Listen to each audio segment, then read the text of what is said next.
Dans un monde où les discours changent plus vite que les lois, où la vérité se camoufle dans les stratégies, les silences et les promesses, il faut plus qu'un simple regard, il faut un œil.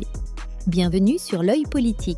Chaque semaine, nous nous engageons à décrypter l'actualité sociopolitique sans détour. Nous allons au-delà des apparences, explorant les faits, le contexte souvent ignoré et les implications profondes des décisions qui façonnent notre avenir collectif. Notre objectif est de vous offrir une analyse incisive fondée sur la rigueur et la clarté. Ici, la politique n'a plus de masque. Chaque élément révélé vise à éclairer ce que les mots n'affirment pas, pour une compréhension plus juste et plus complète. Il est sorti de prison le 9 avril 2024. Son avocat fait toutes les démarches pour qu'il puisse récupérer son passeport. Le régime refuse de lui restituer son passeport pour aller se soigner. Alors qu'il est mal au point, il a des soucis de santé.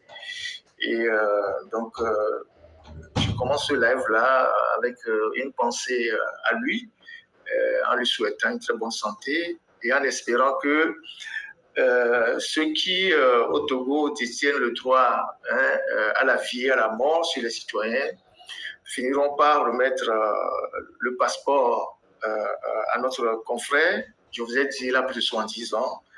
Je ne peux pas vous donner l'âge exact, peut-être 75, 72.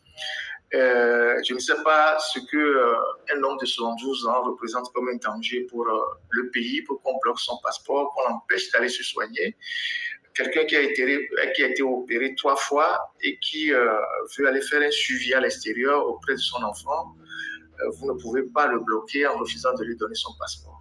Donc aujourd'hui, il est dans cette situation et j'ai une pensée particulière à lui et je prie et j'espère qu'on va lui restituer son passeport le plus tôt possible pour qu'il aille se soigner. Voilà. Et deuxième sujet, c'est la TVT, la suite de l'éviction du directeur Joseph Famégan.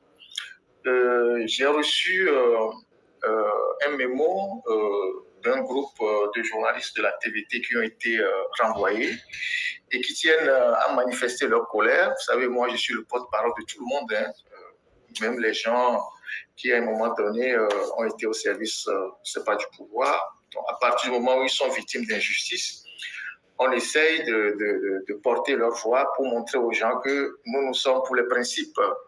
Donc, nos collègues de la TVT ont envoyé un mémo pour dénoncer ce qui se passe. Je vais vous lire, je ne vais pas rentrer dans les détails, je vais juste vous lire le mémo rapidement.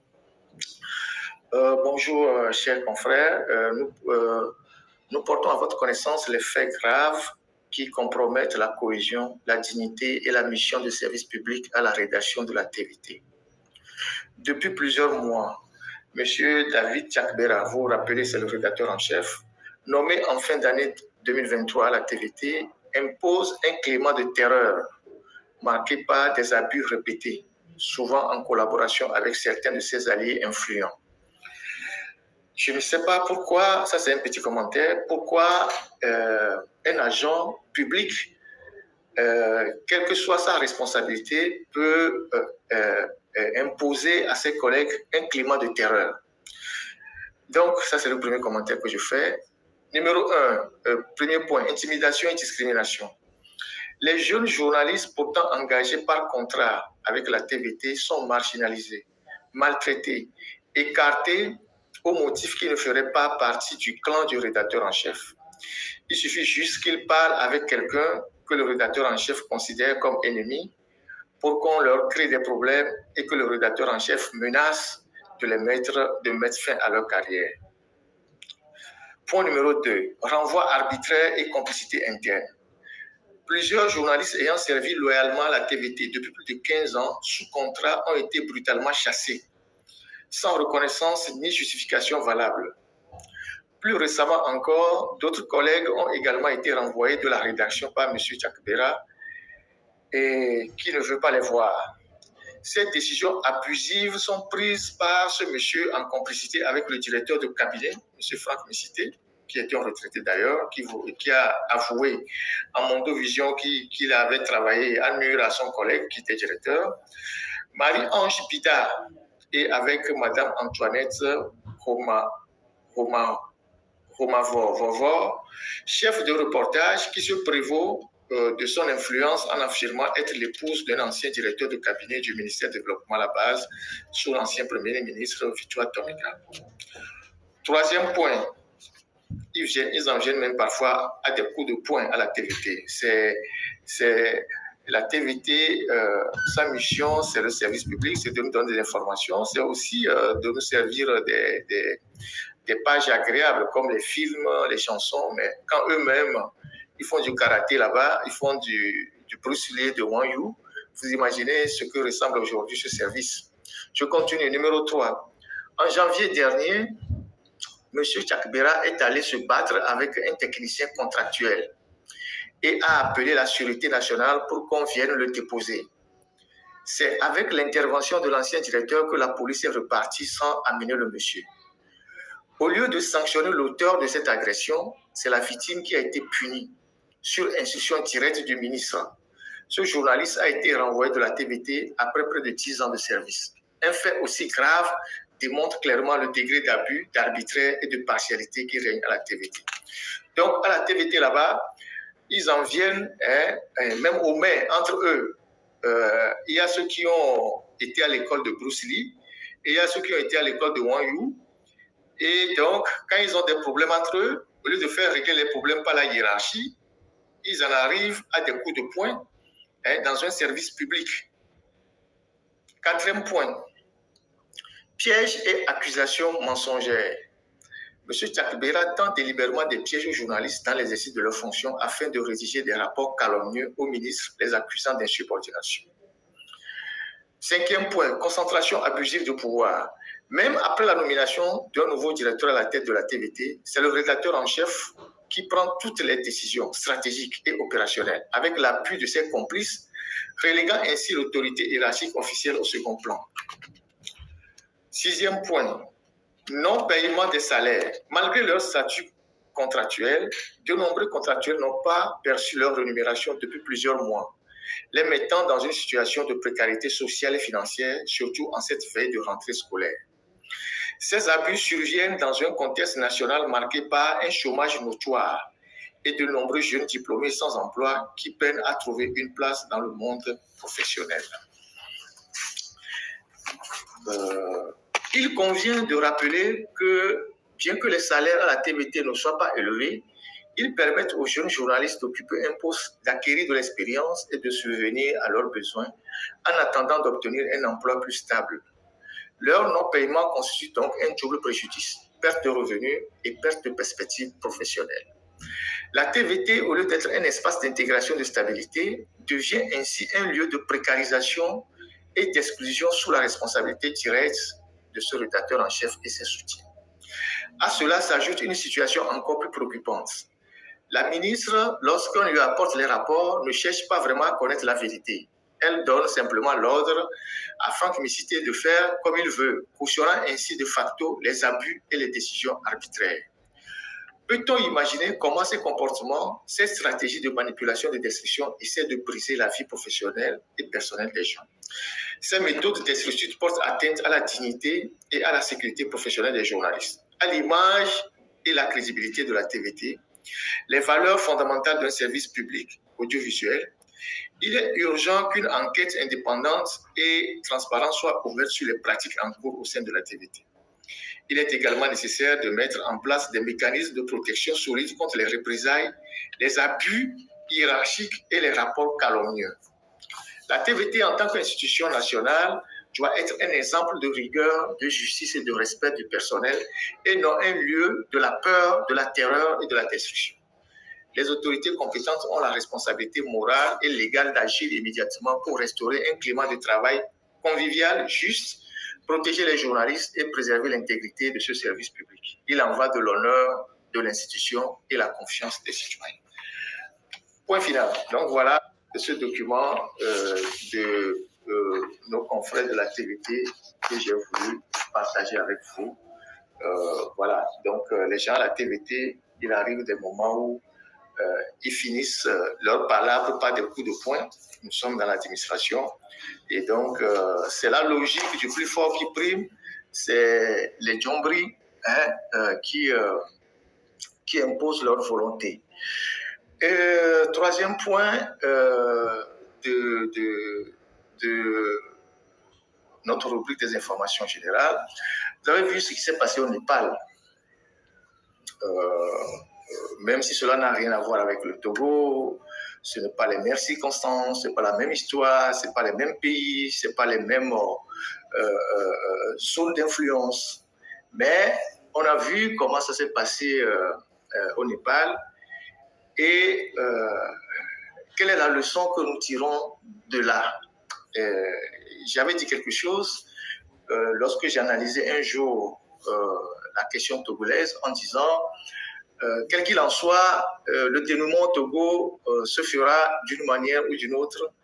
Et j'ai dit les acteurs qui seront les plus importants dans ce dénouement-là. Et j'avais parlé à l'époque de l'armée. Aujourd'hui, les jeunes se sont soulevés au Népal, ils ont renversé les institutions, ils ont dégagé le gouvernement, ils ont fessé les ministres, ils ont brûlé tout ce qu'ils peuvent brûler. Mais à la fin, c'est l'armée qui a mis l'ordre. C'est l'armée qui a mis l'ordre et a engagé des discussions avec les forces vives pour faire nommer un premier ministre. Et c'est ce que j'ai tenu à expliquer plusieurs fois, que dans un pays, l'armée est parfois le problème, elle est aussi la solution. Elle est le problème, mais elle sera plus tard, en tout cas une partie de l'armée, la solution. C'est la seule institution organisée dans un pays. Quand tout va dans n'importe quel sens, c'est eux seuls qui ont les moyens de mettre de l'ordre. C'est le chef d'état-major de l'armée népalaise qui a pris les dispositions et il a mis de l'ordre. Donc, toutes les agitations que nous faisons là, avec des gens qui se bagarrent, moi je vais être ceci demain, je vais être ça demain, quand les Togolais auront les moyens de mettre fin au système de Faure Gnassingbé, l'armée que nous voyons là, c'est elle. Si ça va dans tous les sens, c'est elle qui mettra l'ordre. Après, elle engagera des discussions avec les forces vives pour s'entendre sur une transition avec une figure qui va piloter la transition et les objectifs de la transition. C'est ce qui vient de se passer au Népal. Ça ne sort pas de... C'est quelque chose d'historique. C'est une constance de l'histoire. C'est vrai que quand on a une armée comme celle du Togo, avec des officiers qui sont très intégrés à des familles, qui sont plus loyaux à des familles qu'à des institutions, c'est normal que des gens se posent des questions. Mais ces officiers qui sont loyaux à une famille plutôt qu'à des institutions ne sont pas en réalité représentatifs de toute l'armée. L'armée, c'est un tout. Les militaires sont formés pour être les garants et la stabilité d'un pays. C'est ce qu'ils reçoivent dans leur formation. Il advient que parfois certains vont dans tous les sens. Mais au moment où le pays se retrouvera dans une situation de rupture, c'est la seule institution qui intervient et qui essaie de remettre de l'ordre pour que les choses puissent avancer.